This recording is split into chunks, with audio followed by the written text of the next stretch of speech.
नमस्कार, सत श्री अकाल, राम राम, राधे राधे। कैसे हैं आप सभी लोग? आप सभी का स्वागत है आपके अपने YouTube चैनल क्लास 24 आप नौ राजस्थान पर। जी हाँ मेरे नौजवान साथियों, फटाफट से मेरे साथ जुड़ जाइए, जल्दी से आ जाइए। कैसे कैसे चीज़ों को पढ़ना है, कैसे चीज़ों को मैनेज करना है, उन सब के लिए हम यहाँ पर आपके साथ तैयार खड़े हैं। कल की अगर बात करें तो कल हमारे सेशन में और शानदार तरीके से हमने चीज़ों को देखने की कोशिश की थी और उम्मीद करता हूँ कि आप भी बेहतरीन तरीके से चीज़ों को पढ़ रहे होंगे, नोट्स बना रहे होंगे बिल्कुल अच्छे तरीके से। ठीक है, हाँ। तो अगर अच्छे तरीके से नोट्स बना रहे हैं तो फिर घबराने की कोई आवश्यकता नहीं है। कल हमने क्या क्या पढ़ लिया था एक बार देख लो। मैंने कल कहा था पोबारा 25, पोबारा 24। पोबारा 24 मतलब वेतन की बात हो जाएगी, पोबारा 25 का मतलब पेंशन की बात हो जाएगी। तो कल का सिनेरियो कहां से स्टार्ट किया था एक बार मैं फटाफट तरीके से आपको बता देता हूं। हाँ देखो, मानदेय 7-13 में है। मानदेय की बात यहां पर किसमें की गई है? मानदेय की बात की गई है 7-13 में। सरकारी कर्मचारी को ही सामूहिक कार्य करने पर मानदेय प्राप्त होगा। ठीक है। 7-14 पदभार का ग्रहण काल। ठीक है। कर्मचारी का एक स्थान से दूसरे स्थान पर स्थानांतरण होने पर दिया जाने वाला जो समय है वह क्या कहलाता है? वह पदभार ग्रहण काल कहलाता है। 7-15 की बात करें, अवकाश। कर्मचारी द्वारा अपने खाते से कोई अवकाश लिया गया है तो अपने खाते से लिए गए जो अवकाश होते हैं वह अवकाश, अवकाश वेतन, जिस प्रवृत्ति का वह अवकाश लेगा उसी प्रवृत्ति का उसको वेतन दिया जाएगा। पदाधिकार यानी कि स्थायी रूप से नियुक्त होने पर जिस दिन वो जाता है वहां जाकर साइन कर देता है, अपने अटेंडेंस रजिस्टर में जाकर साइन कर लेता है, फोटो वोटो खिंचवाकर सोशल मीडिया पर डाल देता है, देखते होंगे ना आजकल। तो पदाधिकार। स्थानीय निधि 268(2) में, भारतीय संविधान के भाग 268(2) में क्या दिया गया है? 268(2) में दिया गया है संविधान के तहत निर्धारित होने वाली निधि, स्थानीय निधि की जो बात है वो यहाँ पर की गई है मेरे नौजवान साथियों। बिल्कुल सभी का स्वागत है, सभी को नमस्कार। मंत्रालयिक कर्मचारी का संबंध है परिशिष्ट 12 से, जो एक प्रकार से लिपिक श्रेणी के जो कर्मचारी होते हैं वो मंत्रालयिक कर्मचारी होते हैं। लिपिक श्रेणी के जो कर्मचारी होते हैं वो मंत्रालयिक कर्मचारी होते हैं। 7-19 ये कहती है, 7-20 में माह है। 7-20 कहता है कि एक कैलेंडर वर्ष में 12 इकाई होती है, एक इकाई के रूप में माह को देखा जाता है। तो एक कैलेंडर वर्ष में कुल कितनी इकाइयां हो जाती है? कुल 12 इकाइयां यहाँ पर देखने को मिलेंगी। 7-21 विलोपित कर दिया गया है। 7-22 की बात करें, स्थायी कर्मचारी क्या होता है? जो आरएसआर में अपने पद पर स्थायी रूप से नियुक्त किया जाता है या अधिकार रखने वाला जो कर्मचारी होता है दोस्तों, उसे स्थायी कर्मचारी की श्रेणी में रखा जाता है। आरएसआर में अपने पद पर स्थायी अधिकार रखने वाला कर्मचारी स्थायी कर्मचारी कहलाता है। उसके बाद देखिए स्थानापन्न। स्थानापन्न का मतलब क्या होता है? एक जगह से दूसरी जगह जाने की बात यहाँ पर नहीं है। उन कर्मचारियों से जिन्हें अपने पद के साथ साथ अतिरिक्त पद की जिम्मेदारी भी दी जाती है। मान लीजिए आप अकाउंटेंट तो हैं, अकाउंटेंट के साथ आपको डिपार्टमेंट में एक अन्य पद का भी काम दे दिया गया है, क्योंकि वहां पर पद खाली है। अब पद खाली है उसका मतलब ये थोड़ी ना है कि वहां काम नहीं होगा, वहां काम तो होगा और उस काम की जिम्मेदारी भी आपको यहाँ पर दे दी गई है। उसके बाद चलिए वेतन। वेतन से तात्पर्य आरएसआर में किसी सरकारी कर्मचारी को मिलने वाली मासिक राशि से है। भैया आपके खाते में पोबारा 24 हो गए हैं, वेतन आपको यहाँ पर दिया जाएगा, तो आपके खाते में सरकार जो निश्चित ग्रेड पे के अनुसार आपका जो नौकरी का जो समय निकला है उस समय के आधार पर ही चीजें मैनेज की जाएंगी। पेंशन की बात करें, पोबारा 25 हो गए, रिटायरमेंट हो गए, सेवानिवृत्ति के पश्चात आपको जो मिलने वाली जो मासिक पेंशन है वह सरकार को भुगतान करेंगे। 26 यानी स्थायी पद। ऐसे पद जिनकी कोई समय सीमा आरएसआर में तय नहीं है वह स्थायी पद कहलाता है। सरकार ने किसी व्यक्ति को नियुक्त कर दिया है, ठीक है, सरकार ने किसी व्यक्ति को नियुक्त कर दिया और सरकार ये कहती है कि भैया इसको नियुक्त कर दिया, हमारा जो भी काम है वो पहले पूरा होगा, उसके बाद ही हमें पता लग पाएगा कि हम इसको कब हटाएंगे, कब तक रखेंगे, कब तक नहीं रखेंगे। आरएसआर में इसका किसी प्रकार से कोई भी उल्लेख नहीं है। जी हाँ साथियों, लाइक शेयर करिए। व्यक्तिगत वेतन। मान लो किसी कारणवश किसी व्यक्ति की वेतन श्रृंखला में किसी प्रकार की कटौती की जाती है, तो उस कटौती की जाती है, एक निश्चित समय सीमा तक उस कटौती का लाभ पुनः दिया जाएगा। मान लो 20,000 सैलरी है, 2,000 रुपये आपके काट लिए गए 6 महीने के लिए, तो आगामी 6 महीने के लिए प्रत्येक महीने में 2-2 हजार रुपये जोड़कर आपको 22,000 का भुगतान कर दिया जाएगा। तो एक निश्चित समय सीमा में आपका जो लाभ है पुनः दिया जाएगा।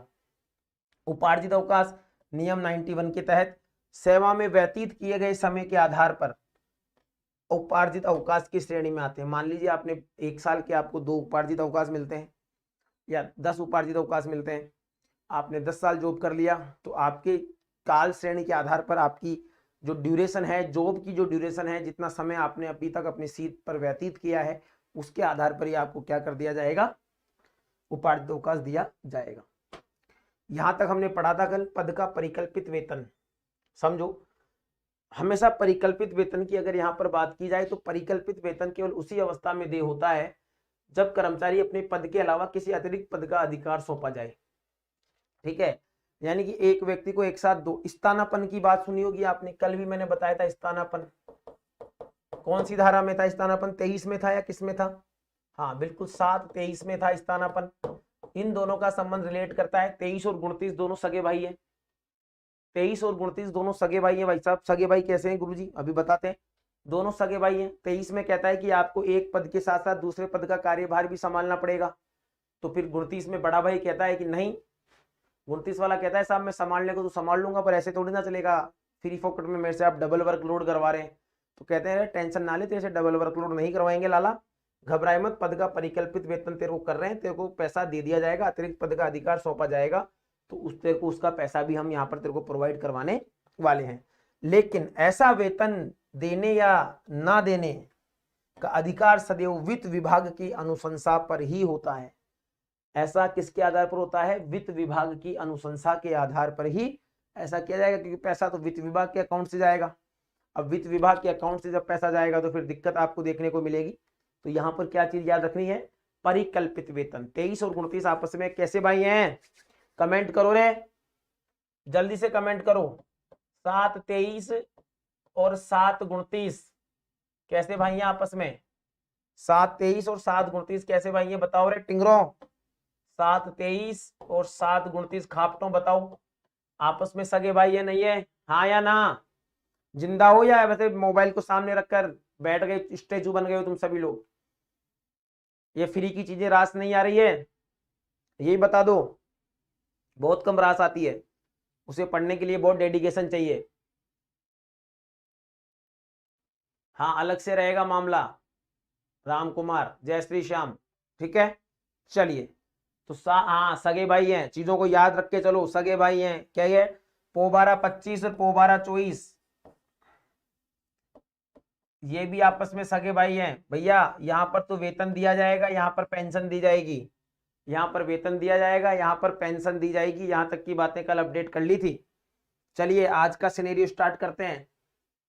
अच्छा ये भी कर दिया, हाँ ये भी बता दिया था, परिवीक्षाधीन 7-30 दिनांक 20 जनवरी 2006, 20 जनवरी 2006 के बाद राजस्थान सरकार द्वारा ऐसे किसी पद पर नियुक्ति नहीं होती। परिवीक्षाधीन पद के नाम से कोई पद ही नहीं है, परिवीक्षाधीन प्रशिक्षणार्थी होता है। हाँ परिवीक्षाधीन प्रशिक्षणार्थी होता है, ऐसे कर्मचारी को नियत वेतन दे होता है, फिक्स्ड, ठीक है। संविदा की बात कर रहा है, परिवीक्षाधीन प्रशिक्षणार्थी 7-30A वही 20-1-2006 के बाद स्थायी पद पर 2 वर्ष के लिए अस्थायी रूप से नियुक्ति होती है।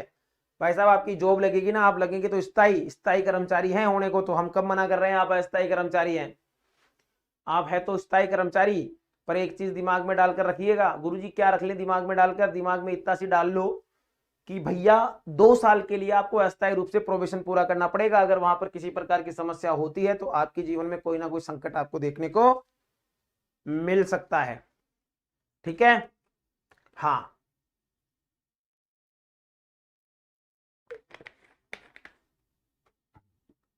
चलिए बढ़ते हैं आगे। अब आ जाओ विशेष वेतन। यदि कोई सरकारी कर्मचारी सेवा में रहते हुए कोई विशेष उपलब्धि अर्जित करे, आप अकाउंटेंट की पोस्ट पर थे, ठीक है, आपने अच्छा खासा रेवेन्यू कलेक्ट कर लिया, आज दिन तक नहीं हुआ, विशेष काम करके दिखा दिया आपने 1 साल के भीतर, तो आपको लिए उसके लिए अलग से एक विशेष उपलब्धि अर्जित करिए, इसलिए आपको वित्त विभाग की सलाह पर विशेष वेतन दे होगा। आपसे पूछ ले विशेष वेतन किसकी सलाह पर, अच्छा क्वेश्चन है, टिका लो क्वेश्चन, टिका लेना भाई। क्वेश्चन है विशेष वेतन RSR के तहत किसकी सलाह पर दिया जाता है, किसकी सलाह पर दिया जाता है। देखे किसकी सलाह पर दिया जाता है। ऑप्शन ए राज्य सरकार, ऑप्शन नंबर बी वित्त समिति, ऑप्शन नंबर डी वित्त विभाग, ऑप्शन नंबर डी राजस्व विभाग।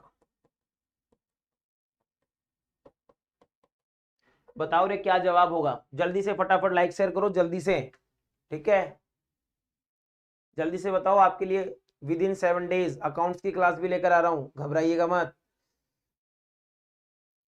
किसकी सलाह पर? प्रश्न अच्छा लगा? जहां भी आप थ्योरी लिख रहे हैं ना वहां पे नोट डालना, इस क्वेश्चन को चिपका लेना, ठीक है। ये एक क्वेश्चन लिखेगा आपके जीवन में काम आएगा, बिल्कुल ऑफलाइन की तरह ही पढ़ा रहा हूं आप लोगों को, ठीक है। वित्त विभाग की सलाह पर, ऐसा ही है मेरा पढ़ाने का तरीका। चीजें आपको क्वेश्चन क्रिएट करना आना चाहिए। फाइनेंशियल डिपार्टमेंट हेमलता जी, क्या बात है, स्वागत है आपका भी। रामकुमार संजय, चलो आगे बढ़ते हैं। उच्च सेवा, आरएसआर में चतुर्थ श्रेणी कर्मचारी को छोड़कर सभी जो ऊपर वाली जितनी भी पोस्ट हैं, इसका क्वेश्चन मैंने कल लिखवा दिया था आप लोगों को, अगर आप सही हैं होश में हैं तो। सेवा उच्च सेवा से है, किससे है? उच्च सेवा से इसका संबंध है, याद रखिएगा, उच्च सेवा से इसका संबंध है, बिल्कुल, वेरी गुड, नमस्कार। आगे ये कर ही दिया मैंने आपको, वित्त विभाग।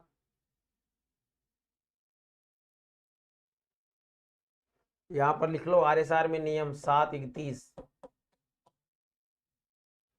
निर्वाह अनुदान, यहां पर भी बात हो गई थी। निर्वाह कर्मचारी के निलंबित होने पर सरकार द्वारा कर्मचारी को दे मासिक अनुदान निर्वाह अनुदान कहलाता है। निलंबन और एपीओ दोनों अलग अलग होता है, कल भी इस बात की चर्चा चली थी। एपीओ में पूरा वेतन दिया जाता है, और अगर आपको निलंबित कर दिया गया है, आपके खिलाफ जांच समिति बैठा दी गई है, तो आप जब तक जांच पूरी नहीं हो जाती, जब तक आपको आपका निर्वाह वेतन दिया जाएगा। निर्वाह करना है आपको, एक साथ 3-3 लोगों का निर्वहन करना है, एक साथ 3-3 का निर्वहन करना है, एक साथ 3-3 का क्या करना है? एक साथ 3-3 का निर्वाह करना है। यानी कि निर्वाह अनुदान जो होगा वह नियम नंबर 7 की उप नियम 33 में यह बात की गई है, ठीक है। हाँ, रामकुमार विकलांग की क्या मेरिट रहेगी ये अभी हम नहीं बता सकते, ये विज्ञप्ति आने पर पता लगेगा कि विकलांगों के लिए क्या छूट दी गई है, ठीक है। 50% से तो कम ही रहेगी, ये तो मान के चलें आप। 734 में मूल वेतन की बात की गई है। कर्मचारी की वेतन श्रृंखला में ग्रेड पे के जुड़ने के बाद उसके मूल वेतन का निर्धारण होता है। आप कौन सी ग्रेड पे की नौकरी में लगते हैं, आप कौन सी ग्रेड पे की नौकरी में लगते हैं, उस ग्रेड पे के आधार पर ही आपको ये चीजें बताई जाएगी। तो उस ग्रेड पे के आधार पर जो वेतन निर्धारित होगा वो मूल वेतन का निर्धारण तभी होगा जब आपकी ग्रेड पे का निर्धारण हो जाएगा। किसका निर्धारण हो जाएगा?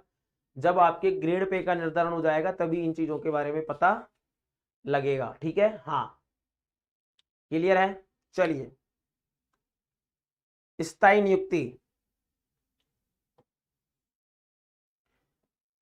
ऐसी नियुक्ति जिस पर कार्य करने वाले कर्मचारी का एक निश्चित पदाधिकार होता है वह स्थायी नियुक्ति कहलाती है।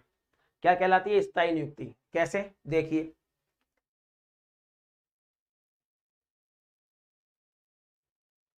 ठीक है, चलिए। हाँ, देखिए, ऐसी नियुक्ति जिस पर कार्य करने वाले कर्मचारी का एक निश्चित पदाधिकार होता है। भाई साहब, आपकी जो हॉट सीट है, आप जेडीए के अंदर स्थायी रूप से अकाउंटेंट बनकर बैठे हैं, सीधी सी बात है, आपकी स्थायी नियुक्ति हो गई है। आपकी क्या है? स्थायी नियुक्ति है, ठीक है। हाँ, क्लियर है। सर जी मेरा सीईटी नहीं है। बेटा सीईटी नहीं है तो फिर तू अकाउंटेंट की वैकेंसी में कैसे बैठेगी? है, सीईटी तो पहली क्वालिफिकेशन है अकाउंटेंट की वैकेंसी में बैठने के लिए। तभी तो कहा था, पहले भी चिल्ला चिल्ला कर कहा था, जिन्होंने सीईटी का फॉर्म नहीं भरा है भर लेना, एग्जाम दे के आना, आलस मत करना, अब बैठे रहो साल भर। 736 हमें कहता है साउदी पद। साउदी पद क्या होता है समझिए पहले, फिर आपको एग्जाम्पल के माध्यम से भी समझाता हूं। सामान्य तौर पर ऐसे पद पर एक निश्चित अवधि तक सर्जित किए जाते हैं। ओके, इन पर कार्य करने वाले कर्मचारी का उस पद पर पदाधिकार जुड़ा रहता है। वापस समझने की कोशिश करिए, नॉर्मल तौर पर ऐसे पद एक निश्चित अवधि तक सर्जित किए जाते हैं, फिर इन पद को समाप्त कर दिया जाता है। इन पर कार्य करने वाले कर्मचारी का उस पद पर पदाधिकार जुड़ा रहता है, यानी कि उस पर जो काम कर रहा था उसका उस पर पदाधिकार रहेगा। As a example 187 marks, very good, बहुत बढ़िया, ठीक है। सऊदी पद, जैसे कि मान लो अपन को बजट जारी करना है, या मान लो भर्ती है, ठीक है, भर्ती सेल में एक पद जारी कर दिया गया कि आप सबके डॉक्यूमेंट वेरिफिकेशन करेंगे, 4 महीने काम चलने वाला है, आपको उसका एचओडी बना दिया गया है, ठीक है। जैसे ही भर्ती पूरी होती है यह पद समाप्त हो जाता है, परंतु इस पद पर आपका पदाधिकार जो है वो बना रहता है। बाद में फिर कोई दूसरी वैकेंसी आती है, फिर आपको वहां पर डॉक्यूमेंट वेरिफिकेशन के पद के लिए फिर आपको वहां पर सर्जित कर दिया जाता है, उसे कहा जाता है साउदी पद। एक निश्चित काम की पूर्ति के लिए, एक निश्चित काम की पूर्ति के लिए क्या करना है, एक निश्चित काम की पूर्ति के लिए आपके लिए एक अलग से पद बनाया गया है, ठीक है। ठीक है भाई, अपना खुद का यूट्यूब चैनल है ये क्लास 24 आफ्टर राजस्थान, ठीक है। अभी वीडियो कहां पर पोस्टिंग है भाई राजेश, ठीक है। तो एक निश्चित अवधि तक एक विशेष कार्य के लिए, एक विशेष कार्य के लिए आपको एक पद सर्जित कर कर वहां पर बैठाया जाता है। जैसे उस कार्य की पूर्ति होती है उस पद को समाप्त कर दिया जाता है, परंतु उस पद से आपको रिलेट जरूर कर दिया जाता है। उस पद से क्या कर दिया जाता है, उस पद से आपको रिलेट किया जाता है, ताकि भविष्य में भी अगर ऐसा मामला होगा तो यही होगा। सर जी सीईटी में नेगेटिव मार्किंग है, ये नीतू रघुवंशी मेरे को ऐसा लग रहा है, पता नहीं जी कौन सा नशा करता है, ठीक है, उस टाइप का है। अब सीईटी का एग्जाम हो गया, नेगेटिव मार्किंग भी हो गई है, रिजल्ट भी आ गया है, स्कोर कार्ड भी आ गया है। आंधी में, बिल्कुल बिल्कुल ओके, आंधी आगरा रोड पे है ना, आगरा रोड पे। चलो 37 क्या कहता है, समय वेतनमान। कर्मचारी की वेतन श्रृंखला समय वेतनमान सदैव निम्न स्तर से उच्च स्तर की ओर जाता है, कभी भी घटेगा नहीं, हमेशा वेतनमान बढ़ेगा समय के अनुसार। 9 वर्ष की 9, 18, 27 मूलतः ये ड्यूरेशन होते हैं। 9 वर्ष की सेवा हो गई, 18 वर्ष की सेवा हो गई, 27 वर्ष की सेवा हो गई, तो आपका ग्राफ बढ़ता जाएगा, आपका ग्राफ बढ़ता जाएगा, ठीक है। कहाँ बढ़ता जाएगा, आपका जो ग्राफ है वो बढ़ता जाएगा जैसे जैसे आपकी वेतन, जैसे जैसे आपकी समय सीमा बढ़ती जाएगी। हाँ, जैसे जैसे आपकी सीमा, समय सीमा बढ़ती जाएगी, कर्मचारी की वेतन श्रृंखला समय वेतनमान सदैव निम्न स्तर से उच्च स्तर की ओर जाता है, ठीक है। हाँ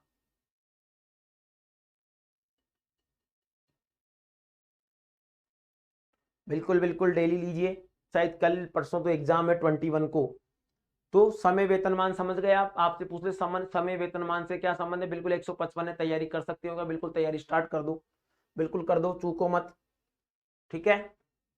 मैंने कहा था 300 नंबर का पेपर है, जिसके 150 नंबर है, वो तो 100% तैयारी चालू कर दो, है ना। हाँ 150 या 150 से प्लस है, वो तैयारी चालू कर दो। स्थानांतरण, इससे तात्पर्य कर्मचारी को एक स्थान से दूसरे स्थान पर नियुक्ति देने से। देखो एक तो है स्थानांतरण और एक शब्द है स्थानापन्न, स्थानापन्न, ठीक है। एक है परिकल्पित वेतन, परिकल्पित वेतन 7×30। स्थानापन्न में है एक पद से एक साथ 2 पदों का कार्यभार दिया गया है, वेतन की बात यहां पर क्या ली जाएगी, ठीक है। Sir I am 3rd grade teacher, now I want to prepare to junior account, बिल्कुल पढ़िए, आपके लिए फ्री में करवाई जा रही है सारी सुविधाएं।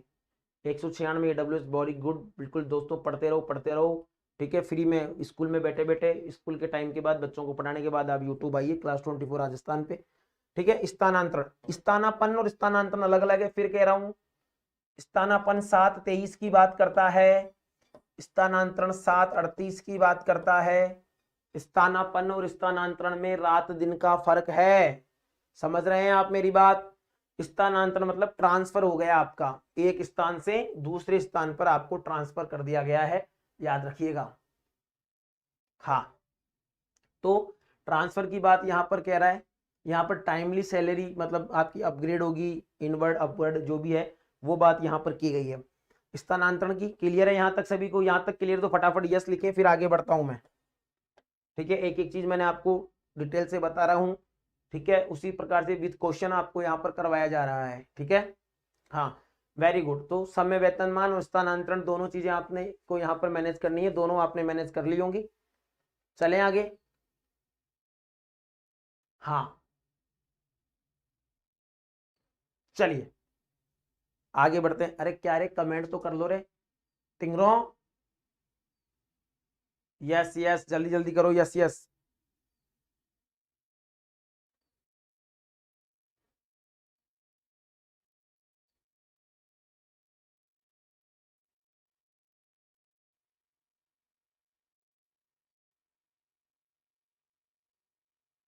चलिए आगे बढ़ते हैं। आइए भैया, स्वागत है।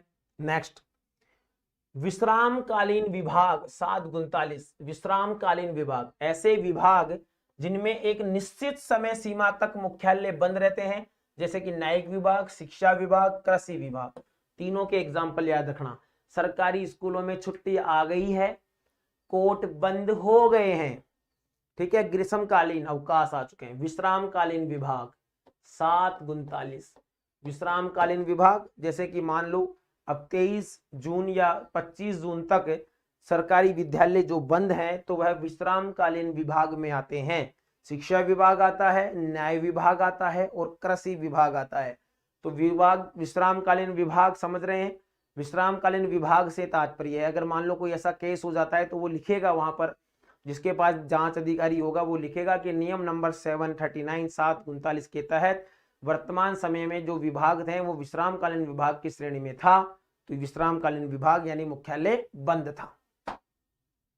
7:40 कहता है पेंशन के अयोग्य संस्थापन। ऐसे कर्मचारी को वेतन व भत्ते का निर्धारण सरकार बजट के अलावा सरकार के किसी अन्य स्रोतों से किया जाता है।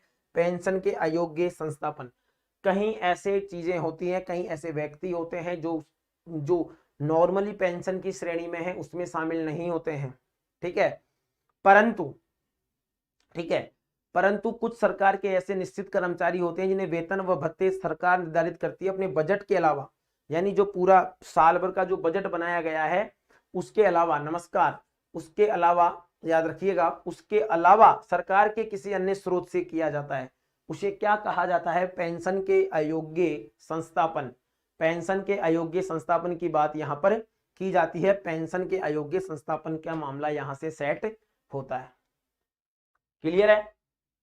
हाँ जी, पेंशन के अयोग्य संस्थापन।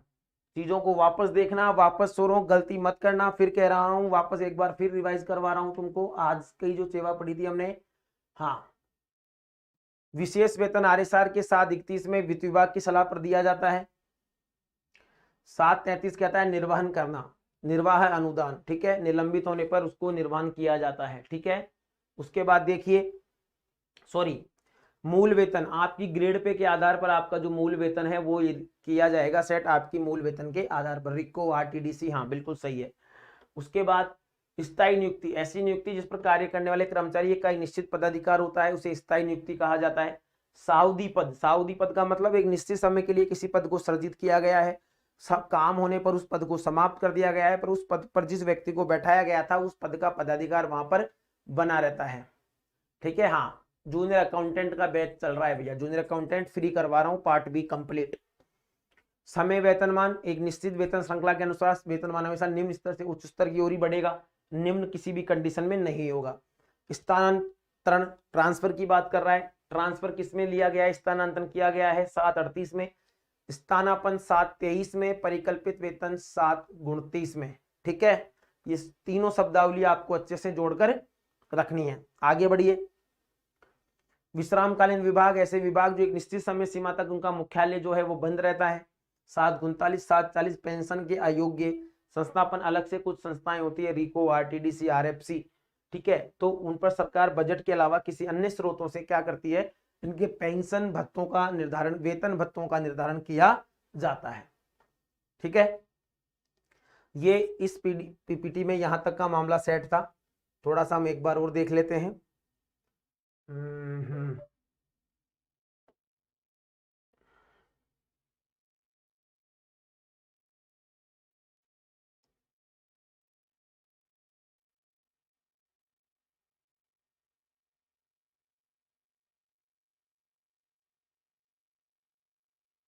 हाँ, क्लियर था वहां तक सभी चीजें?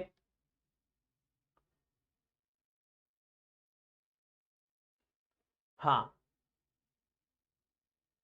सेवा की सामान्य शर्तें, अध्याय 3 यहाँ पर जो आपके सिलेबस में है, ठीक है। सेवा की सामान्य शर्तें अध्याय 3, जिसमें नियम नंबर 8 से लेकर नियम नंबर 8 से लेकर नियम नंबर 23 तक है, ठीक है। इसका टेस्ट भी लूंगा मैं आपको, पहले इसकी पढ़ाई करते हैं। इसको कंप्लीट होने के बाद यहाँ तक जितना मैंने आपको पढ़ाया है उसका कंप्लीट टेस्ट होगा। संगणक का बैच अभी नहीं है अपने पास,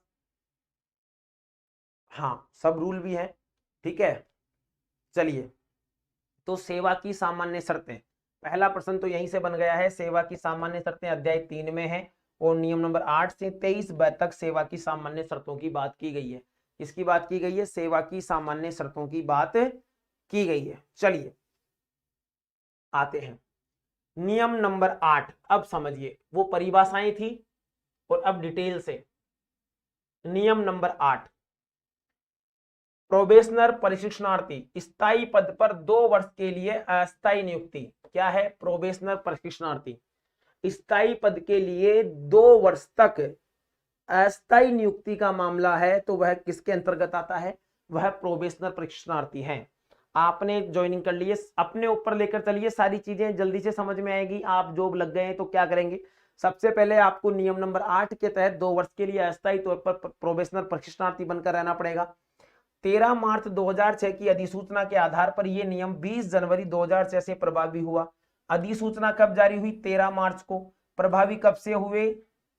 20 जनवरी से प्रभावी हुआ।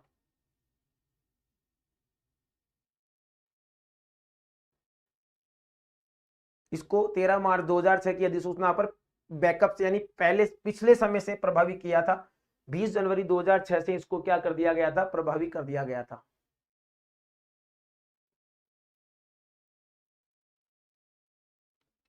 हाँ ठीक है, हमने बेहतरीन पढ़ाया। उसके बाद देखते हैं, इसमें कर्मचारी को 2 वर्ष के लिए एक स्थिर पारिश्रमिक मिलता है तथा उनके स्थिर मानदेय पर कोई कटौती नहीं होती है। उनके स्थिर मानदेय पर किसी प्रकार की कोई कटौती नहीं होती है। 2 वर्ष के लिए एक स्थिर पारिश्रमिक मिलता है, जैसे मान लो फिक्स मिलता है, जैसे कि 23,000 रुपए, 23,400 रुपए आपको फिक्स मिलेगा। 23,400 रुपए क्या मिलेगा आपको? बिल्कुल फिक्स मिलेगा। ठीक है, देखते हैं, पारिश्रमिक मिलता है तथा उनके स्थिर मानदेय पर कोई कटौती नहीं होती है। उनके स्थिर मानदेय पर किसी प्रकार की कोई कटौती नहीं होती है। उनके स्थिर मानदेय पर किसी प्रकार की कोई कटौती नहीं होती है।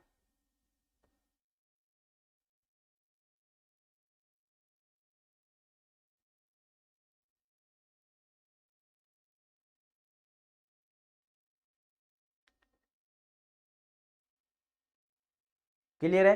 तो नियम नंबर 8 के बारे में यहां पर याद रखिएगा। हाँ मार्च है, हाँ दो यहां पर 31 मार्च 13 मार्च। अच्छा ओके ठीक है, हाँ अब सही है।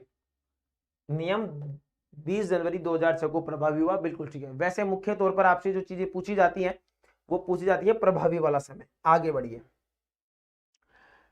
इन्हें किसी प्रकार का अवकाश दे नहीं होता नियम नंबर 103 की सीरीज को छोड़कर। इमरजेंसी अवकाश, ईएल, इमरजेंसी अवकाश, ठीक है, इमरजेंसी अवकाश की बात है। ठीक है, हमने करेक्ट कर लिया है उसको। इमरजेंसी अवकाश के अलावा इन्हें किसी प्रकार का अवकाश दे नहीं होता है। 2 साल तक भैया आराम से आप परीक्षा पूरी करो, उसके बाद ही चीजें यहां से निकल कर आएंगी, चीजें यहां से आगे बढ़ने वाली हैं। नियम नंबर 8A, उसका सब नियम देखो।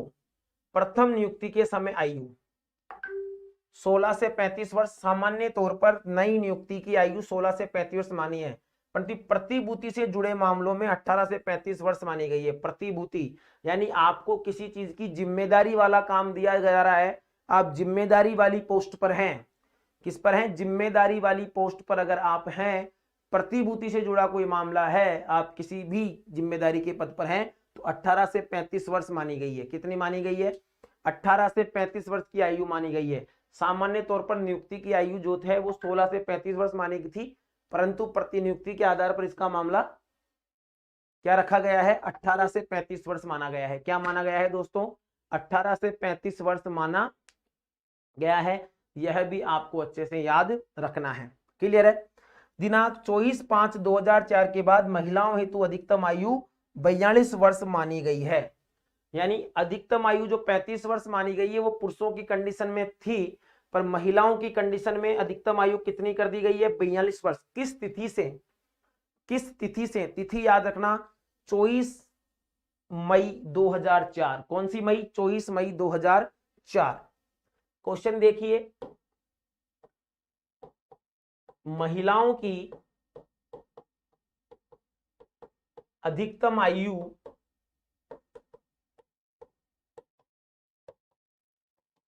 42 वर्ष आरएसआर के किस नियम व तिथि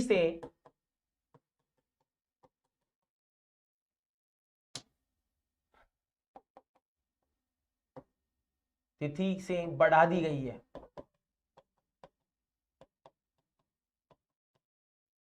ऑप्शन भी ले लो आप।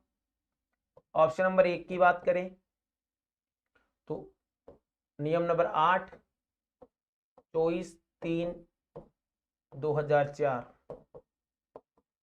8A 24/5/2004, नियम नंबर 9 24/5/2004 और डी नियम नंबर 8 20 जनवरी 2006।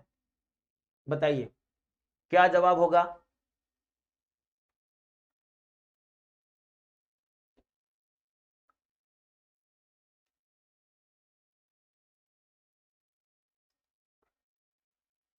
बताइए।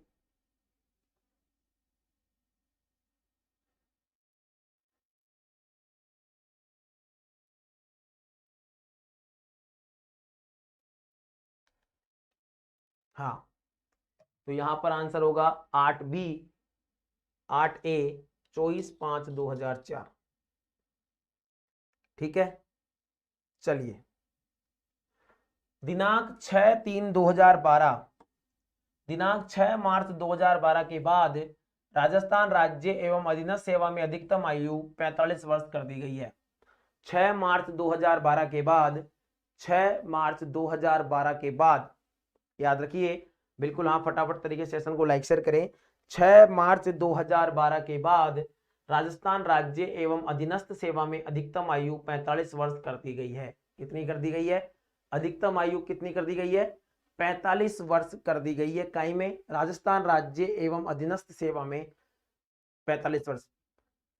देवस्थान विभाग के पुजारियों हेतु अधिकतम आयु किसी भी परिस्थिति में 35 वर्ष के बाद नहीं की जाएगी। देवस्थान विभाग के मामले में बिल्कुल स्वागत है आपका। देवस्थान विभाग, ठीक है, मंदिरों में पुजारी वगैरह और कोई, तो देवस्थान विभाग के पुजारियों हेतु अधिकतम आयु किसी भी परिस्थिति में 35 वर्ष के बाद नहीं की जाएगी। 35 वर्ष ही उसकी अधिकतम आयु रखी जाएगी।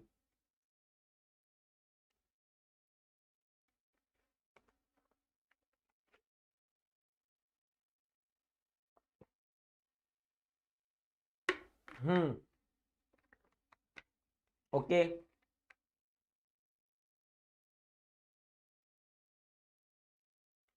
छूट, कैटेगरी में छूट भी तो मिलती है। कैटेगरी में छूट नहीं मिलती क्या लाला? कैटेगरी में छूट भी तो मिलेगी। हाँ, कैटेगरी में छूट भी तो मिलेगी। देखो लो, दिनांक 25/11/1996 से अनुसूचित जाति अनुसूचित जनजाति को अधिकतम आयु में 5 वर्ष की छूट तथा ओबीसी को 3 वर्ष की छूट दी जाएगी। ओबीसी को कितने वर्ष की छूट दी जाएगी? ओबीसी को 3 वर्ष की छूट दी जाएगी। तो मान लीजिए कोई बंदा है 35 साल से अबाव हो गया है, शिक्षा विभाग की वैकेंसी अकाउंटेंट बनना चाहता है, तो भैया एससी एसटी का है तो उसको 5 साल की अधिकतम छूट दे दी, वो 40 साल तक रिक्रूट हो सकता है। यहाँ पर अगर ओबीसी का बंदा है इसको 3 साल की छूट दे दी, वो 38 साल तक रिक्रूट हो सकता है। कितने साल तक? 38 साल तक रिक्रूट हो सकता है। क्लियर है भाई? किसी ने पूछा था प्रश्न, वापस आइए पुरानी गलियों में। ठीक है, हाँ, अब इनमें परिवर्तन कर दिया गया है, 40 साल कर दिया गया है अनरिजर्व को भी। कितना कर दिया गया है? 40 साल कर दिया गया है। खूब परीक्षा दो आराम से। जो अपडेटेशन है वो अपडेटेशन में आपको अलग से एक क्लास में कराऊंगा।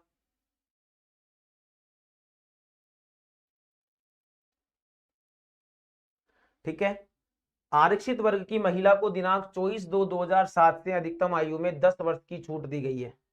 अधिकतम आयु में कितनी छूट दी गई है? 10 वर्ष की छूट दी गई है। ठीक है, हाँ जी। तो यहां पर याद रखिएगा आरक्षण में कितनी छूट दी गई है? आपकी अधिकतम आयु सीमा में अगर आप SC ST की कैटेगरी से हैं तो आपको 5 वर्ष की अधिकतम आयु में अतिरिक्त छूट दी जाएगी। उसके बाद अगर आप OBC में है तो आपको 3 वर्ष की छूट दी जाएगी। ठीक है, नियम नंबर 8 की बात कर रहा है। प्रोबेशनर प्रशिक्षणार्थी के रूप में 8 के दौरान वापस देखिए, प्रशिक्षणार्थी की बात यहाँ पर की गई है, प्रोबेशनर प्रशिक्षणार्थी की बात यहाँ पर की गई है। 8A में प्रथम नियुक्ति के समय क्या क्या आयु होती है उसके बारे में यहाँ पर बताया गया है। देवस्थान विभाग के मामले में मैक्सिमम 35 वर्ष ही हो सकती है। हाँ,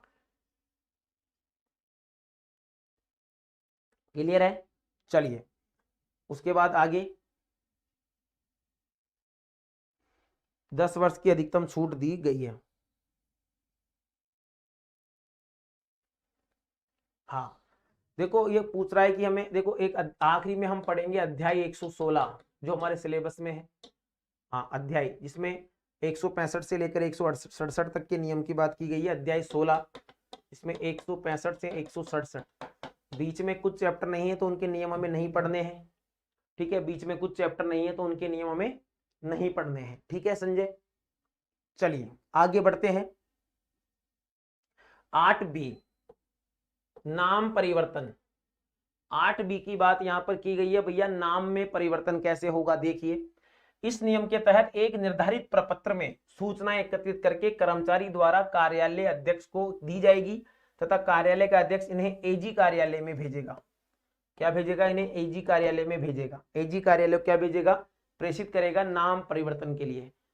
उसके पश्चात AG के द्वारा सत्यापन की संपूर्ण जानकारी राजस्थान के राजपत्र में प्रकाशित होने के बाद कर्मचारी का नाम परिवर्तित हो जाएगा। क्या हो जाएगा? कर्मचारी जॉब लगने के बाद अपने नाम में किसी प्रकार का परिवर्तन कराना चाहता है तो वो परिवर्तन कौन सी धारा में होगा?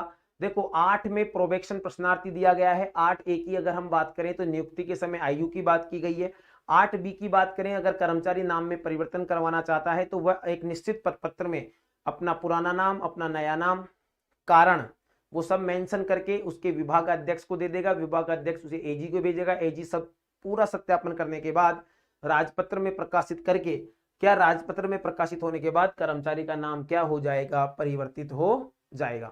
तो 8A 8PB प्रोबेशन प्रश्नार्थी, 8A आयु मतलब नियुक्ति के समय आयु, 8B नाम में परिवर्तन। नाम में परिवर्तन की बात की गई है। किसकी में बात की गई है? नाम में परिवर्तन की बात की गई है। मतलब काड़ा से भैरव कर सकें गुरुजी, बिल्कुल कर सकें। काड़ू से भैरू लाल कर सकते हैं नाम, कोई बड़ी बात नहीं है। ठीक है, नाम काड़ू है तो उसको भैरू जज गया उसके, मेरे को भैरू करना है तो करना है, बिल्कुल अधिकार है उसको। एक प्रक्रिया ही तो अपनाई जाएगी ना, तो ये भी याद रखिएगा। ये सब आपके काम के हैं। मान लीजिए कोई कर्मचारी है वो नाम में परिवर्तन करना चाहता है तो आप मेंशन करेंगे कि RSR के नियम, क्या लिख रहे हैं? हाँ भाई, RSR के नियम 8B के तहत इसके नाम में परिवर्तन करने की प्रक्रिया अपनाई गई है। तो ये किसमें दिया गया है? नियम नंबर 8B की बात यहां पर की गई है। किसकी बात की गई है? नियम नंबर 8B की बात यहां पर की गई है। क्लियर है? चलो थोड़ा आगे बढ़ते हैं। हाँ, प्रथम नियुक्ति के समय वेतन बिल की जांच कोषाधिकारी द्वारा की जाती है। प्रथम नियुक्ति के समय वेतन बिल की जांच कोषाधिकारी करते हैं, कोष के अधिकारी। ठीक है, हाँ। देखो ऑटो मेंशन सैलरी बिल में ध्यान रखने बातें, सर्वप्रथम पे मैनेजर पर DDO लॉगिन में मास्टर OP DDO की, मतलब पूरा यहाँ पर दिया गया है। ठीक है, तो जो वेतनमान होता है प्रथम नियुक्ति के समय वेतन बिल की जांच कोषाधिकारी करता है कि भैया इसका जो वेतन का बिल है वो बिल सही तो बनाए। बिल वो खर्चे वाला बिल नहीं, आपके सैलरी का भी क्या बनता है? एक बिल बनता है, ट्रेजरी कोटा। हाँ, ट्रेजरी के द्वारा यहाँ पर मामला सेट किया जाएगा। ठीक है, कोषाधिकारी के द्वारा। ट्रेजरी का जो मालिक होता है कोषाधिकारी, ट्रेजरी के द्वारा जो बिल पैसे दिए जाते हैं उसी के बाद रूप में यहाँ पर चर्चा की जाएगी। क्लियर है? तो प्रथम नियुक्ति के समय वेतन बिल की जांच कोषाधिकारी करते हैं। क्वेश्चन देखिए, प्रथम नियुक्ति के समय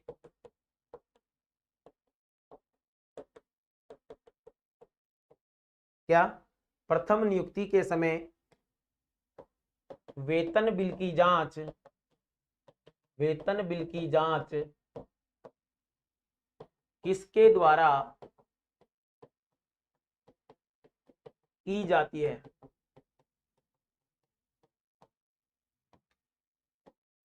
ऑप्शन नंबर 1 विभागाध्यक्ष, बी वित्त समिति का सचिव, सी कोषाधिकारी,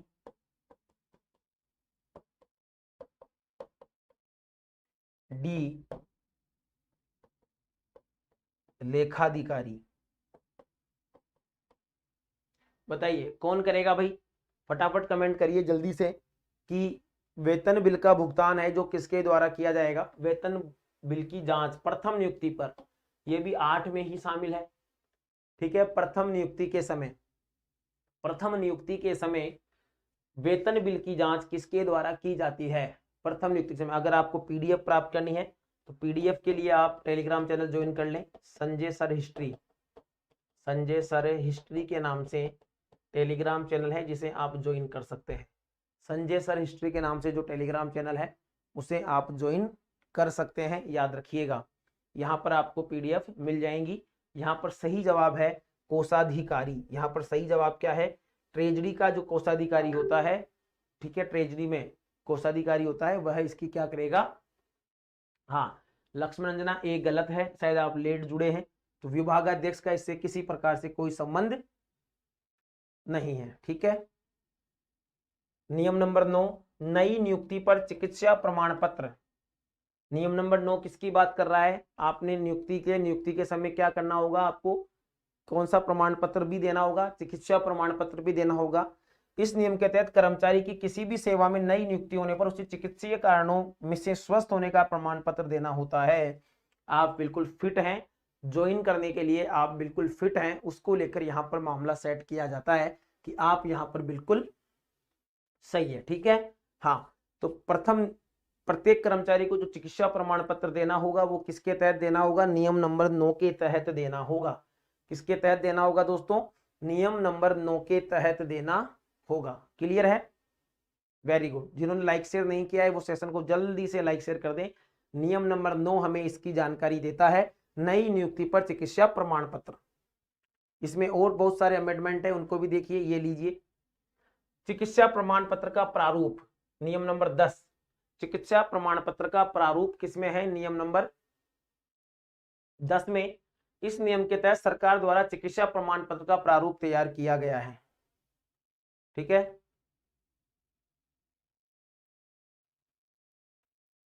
तो चिकित्सा प्रमाण पत्र क्या दिया जाएगा, चिकित्सा प्रमाण पत्र भी आपको किसमें, 10 में। कौन प्रोवाइड करवाएगा, सरकार द्वारा।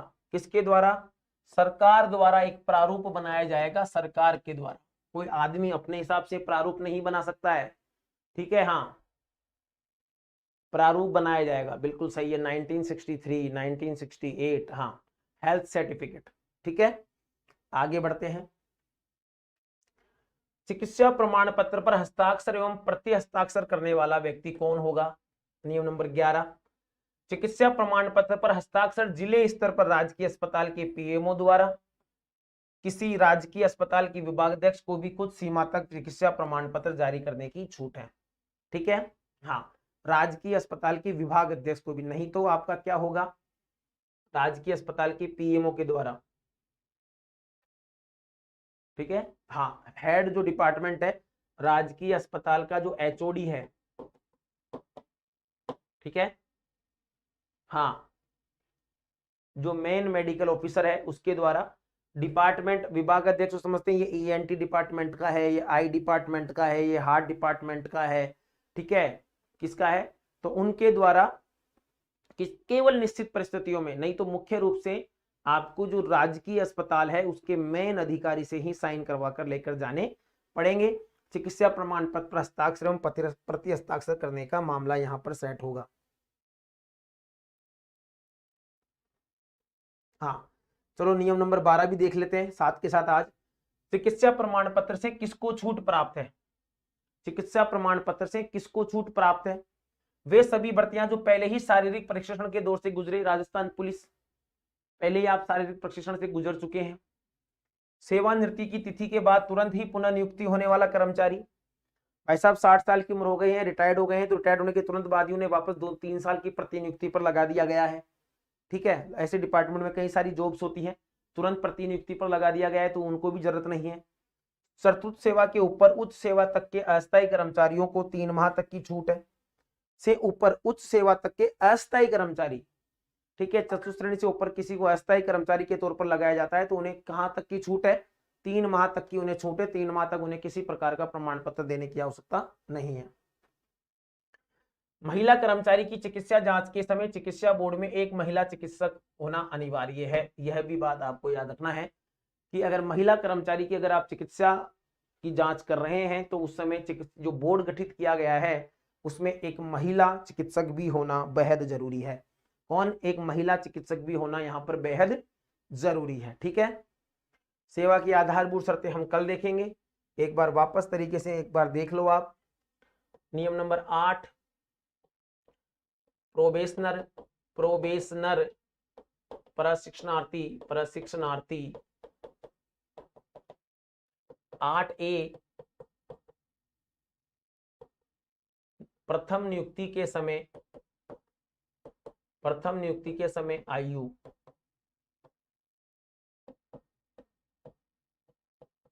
8B प्रथम नियुक्ति के समय आयु की बात यहां पर कर रहा है। ठीक है, नाम परिवर्तन,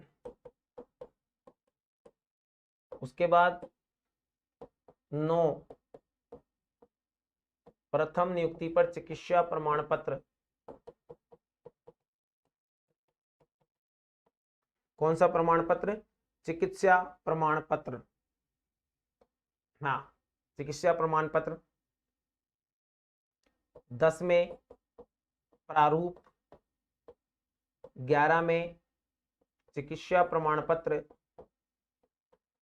चिकित्सा प्रमाण पत्र पर हस्ताक्षर व प्रति हस्ताक्षर, हस्ताक्षर और प्रति हस्ताक्षर की बात यहां पर की गई है। 12 चिकित्सा प्रमाण पत्र से छूट। कोई पहले शारीरिक शिक्षा में जा चुका है, शारीरिक शिक्षा मतलब शारीरिक तौर पर फिट है, ऐसी एग्जाम के थ्रू गुजरा हो, ठीक है, रिटायर्ड होने के तुरंत बाद उसे नियुक्त कर दिया गया हो, चतुर्थ श्रेणी के कर्मचारी के बाद कोई उच्च सेवा में उसको नियुक्त किया गया है, तो अस्थायी तौर पर तो 3 माह की वहां छूट दी जाएगी और महिला बोर्ड में महिला वाला मामला होगा। तो 8 में प्रोबेक्शन प्रश्नार्थी हो गए। 8A की बात करें तो नियुक्ति के समय आयु, 8B में नाम में परिवर्तन, 9 के अंदर नई नियुक्ति पर चिकित्सा प्रमाण पत्र होगा। नियम नंबर 10 हमें कहता है कि उसका प्रारूप कैसा होगा। नियम नंबर 11 हमें ये कहता है कि उस पर हस्ताक्षर प्रत्येक हस्ताक्षर, वैसे तो राजकीय अस्पताल की पीएमओ के द्वारा, पर विभागाध्यक्ष को किसी कुछ कंडीशन में छूट दी गई है। 12 कहता है कि चिकित्सा प्रमाण पत्र से किनको छूट प्राप्त है।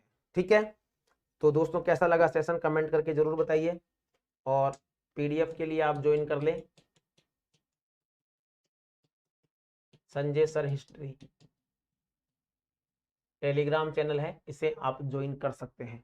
संजय सर हिस्ट्री के नाम से जो टेलीग्राम चैनल है उसे आप ज्वाइन कर लें। और कैसा लगा सेशन कमेंट करके जरूर बताइए। कल सेवा की आधारभूत शर्तों से स्टार्ट करेंगे।